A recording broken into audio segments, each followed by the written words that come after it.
1886 წელი, თბილისი, ვერა. აბრო გელაძე აქაური ლეგენდა იყო. ყოფილი ყასაბი, რომელიც საქონელს ერთი დარტყმით კლავდა. ძალღონიერი, დარდიმანდი და ქალაქის ბიჭების საყვარელი მედუქნე.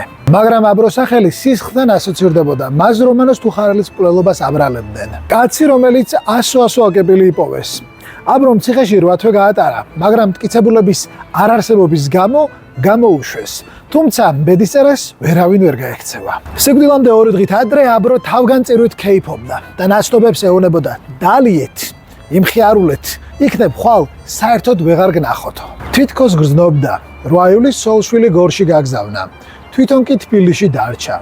დილიდანვე მას მიჰყვა ვაგზალზე, მერე დუქანში. ამის 10 საათზე მის დუქანში საბურთალოდან ჩამოსული 3 ჯარისკაცი შევიდა. ერთად დალიეს. მერე აბრომ ჯიბეში 11 თუმანი ჩაიდო და შინისაკენ გასწია. გზაში სალდათები ისევ დაიწივნენ, ქეიფი ვერის გორაზე გაგრძელდა. შუაღამეა, კარგი ქეიფის შემდეგ მოხუც ჯარისკაცს და აბროს ჩაეძინათ. ამ დროს რიგითმა სალდათმა აბროს ჯიბეში ხელი ჩაყო და ფულის მოპარვა გადაწყვიტა. და ამ დროს გამოიღვიძა აბროს. წამოხდა და სალდათს სცემა დაუწყო. სწორედ აქ გამოჩნდა ხმლით შეიარაღებული უნტერ-ოფიცერი. პირველი დარტყმით აბროს მხარი გაუჩეხეს. გაქცეულს წამოეწივნენ და თავში ხმალი ისე ჩაცხეს, რომ კეფა აათალეს. მერე გულზე დიდი ქვა დაახალეს. ბოლოს კი თავის ქალა აუგდეს. ცოცხალ მკვდარს ქამარი შემოხსნეს.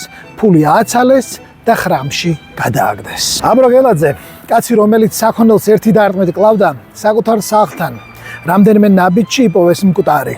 ეს იყო 1886 წლის თბილისი, სადაც ქეიფი და სიკვდილი ხშირად ერთ სუფრასთან იწყდნენ.